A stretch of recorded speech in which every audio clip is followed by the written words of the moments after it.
La mentira es un círculo vicioso, porque la única forma de mantener el engaño es con otra mentira mayor. La verdad y la mentira son irreconciliables por naturaleza.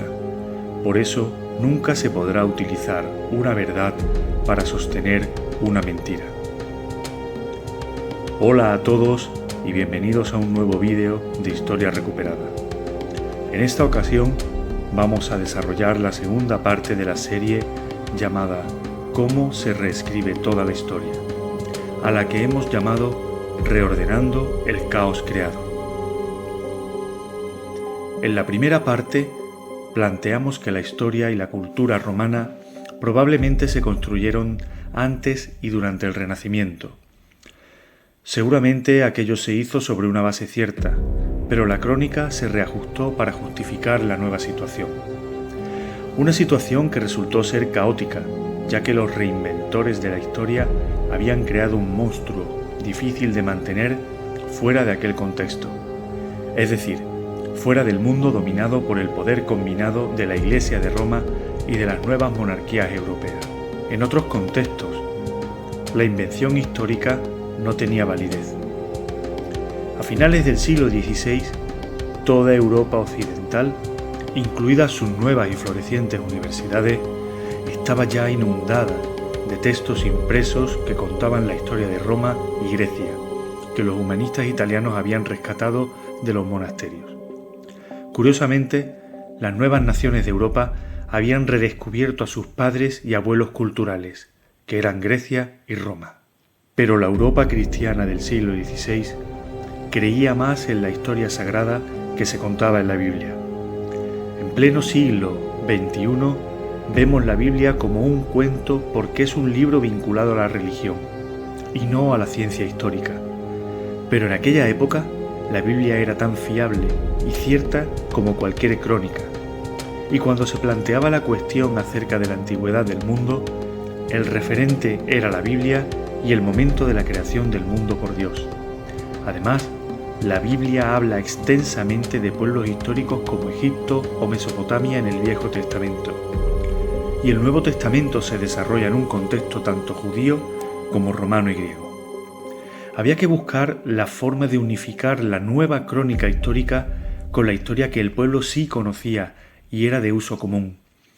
Aquel trabajo lo llevó a cabo un erudito francés llamado Joseph Justus Scaliger, que consiguió crear un monstruo mayor que el anterior, una mentira mayor para sostener la primera.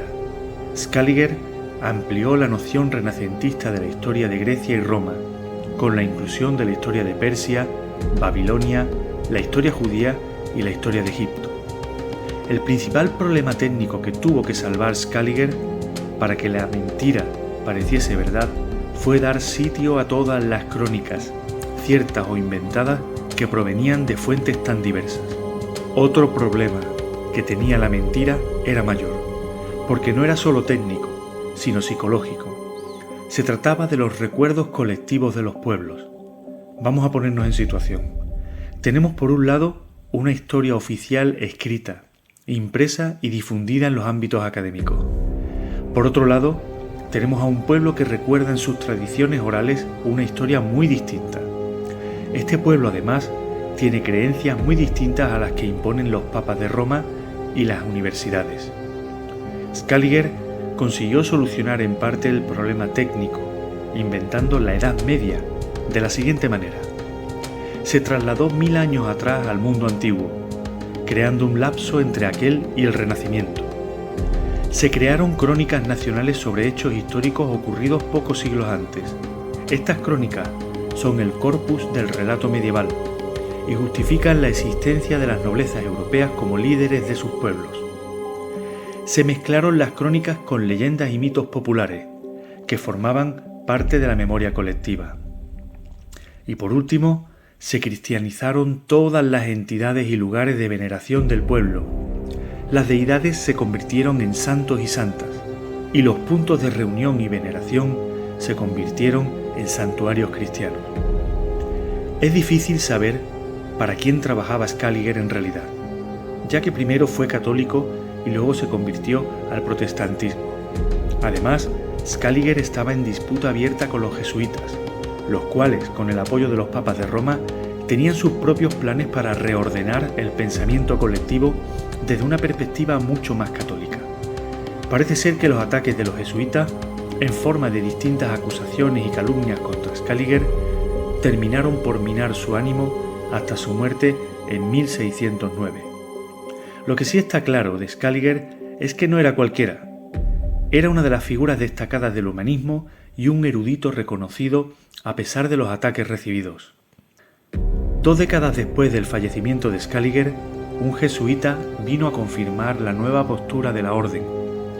Dionysius Petavius publicó Doctrina Temporum, que supone una corrección y ampliación de la obra de Scaliger. No conocemos muchos detalles sobre la vida del jesuita Petavius, pero por su contribución se considera a ambos los padres de la ciencia cronológica tradicional. Comprendemos que puede ser un shock reconocer que lo que sabemos sobre la historia puede ser el fruto de una conspiración manipuladora a escala mundial. El ser humano puede tolerar muchas cosas, pero el ego no tolera estar equivocado, y menos aún reconocer que ha sido engañado. Esto supone reconocer que no se es tan inteligente, pero bastaría con considerar que otros menos honrados y más mezquinos que nosotros pueden haberse hecho con el poder por medio de malas prácticas. Si tenemos en cuenta esta perspectiva, podemos comenzar a ver la historia desde otro prisma más realista y quizás llegar a comprender mejor los acontecimientos del presente.